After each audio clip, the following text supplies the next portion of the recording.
Transportation. Let us consider an example to understand the term transportation.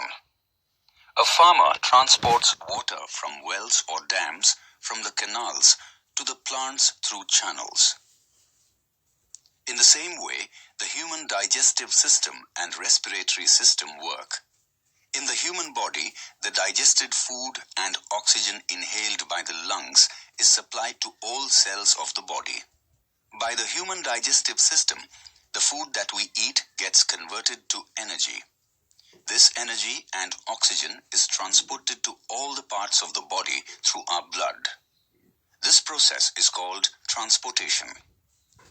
The substances synthesized or absorbed in one part of the body are moved to the other parts by the process of transportation. For the proper functioning of our body, we need vitamins and minerals which we obtain from the fruits and leafy vegetables that we consume. Like human beings, plants also need minerals. Besides carbon dioxide and oxygen, plants also need inorganic materials for synthesis of food materials and for the proper functioning of other life processes. From where do plants get inorganic materials other than carbon dioxide and oxygen? Plants absorb carbon dioxide and oxygen from air through gaseous exchange, which occurs through stomata. The other inorganic materials are absorbed from the soil with the help of the root system. The absorbed substances are then supplied to the required parts through a transport system. Now let us study the transport system in plants. Transportation in plants. Most animals show movement, but plants are stationary. They have many dead cells in their body. Thus, plants require less energy as compared to animals. Plants need inorganic materials like nitrogen, phosphorus, magnesium, manganese, sodium, etc. Soil is the nearest and the richest source of these minerals. The roots absorb these materials from the soil and transport them. Plants have two types of special tissues for transportation of materials: xylem and phloem. The xylem carries water and the phloem carries food material. All the parts of the plant are connected to these tissues. Let us study about the tissues involved in the transportation of water. Transportation of water in plants. Root pressure. Let us perform an activity to understand transportation of water in plants. Activity. Let us take a small herbaceous plant like periwinkle or balsam along with its roots. Wash its roots thoroughly by shaking it in a container filled in water.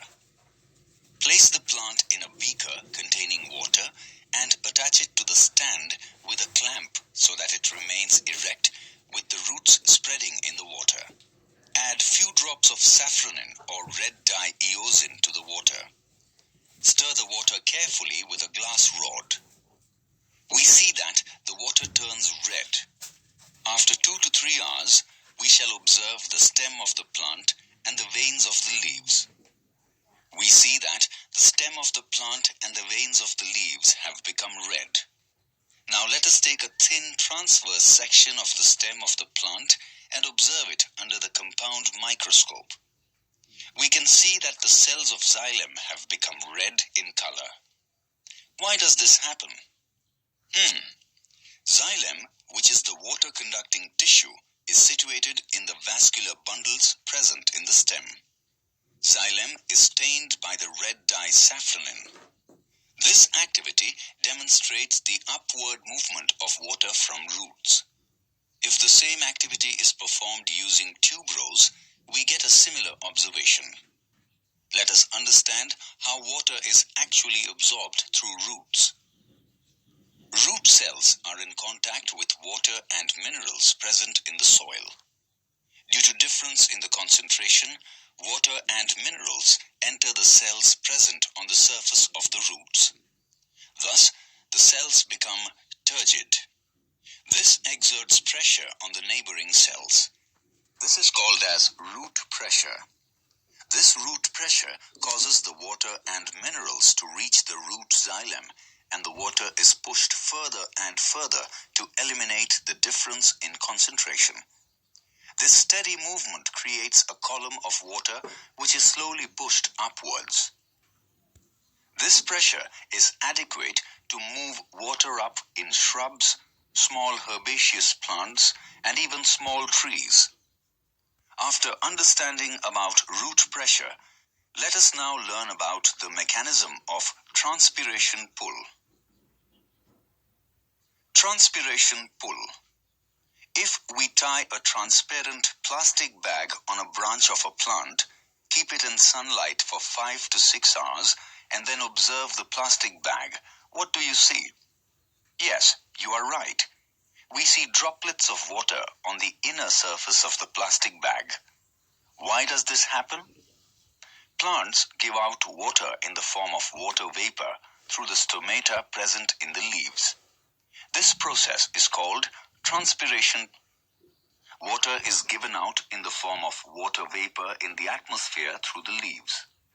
Thus, the amount of water present in the epidermis of the leaves decreases. In order to replace the water which is lost, water is brought to the leaves through the xylem. This initiates the suction of water from the xylem cells of the roots, and the xylem cells of the roots in turn absorb more water. Thus, transpiration pull helps in absorption of water and minerals, and also helps in conducting it to all the parts of the plant. This process happens when the stomata are open, that is, during daytime, while the effect of root pressure is important during night. Through the science window.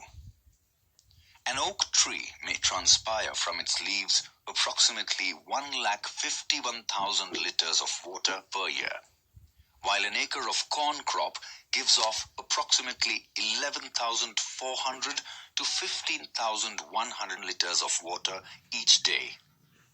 Now let us proceed to learn about the transport of food and other substances in a plant. Transport of food and other substances in plants. Food manufactured in the cells of the leaves is transported to every cell. Besides amino acids, excess food is stored in the roots, fruits, and seeds. This process is called translocation. The process of translocation takes place through phloem in the upward as well as downward direction. Translocation is not a simple physical process, but it needs energy. This energy is obtained from ATP. When food material like sucrose is transferred to the phloem tissue using ATP, the concentration of water molecules decreases in that area. This causes the movement of water into the cells due to osmosis. The increased contents within the cells exert a high amount of pressure on their walls. This pressure moves the food materials to the adjacent cells with low pressure. This allows the phloem to move material according to the plant's needs. In the flowering season, sugar stored in the roots or stem is translocated to the buds for growing them into flowers. After studying about the life process transportation, let us now learn about excretion.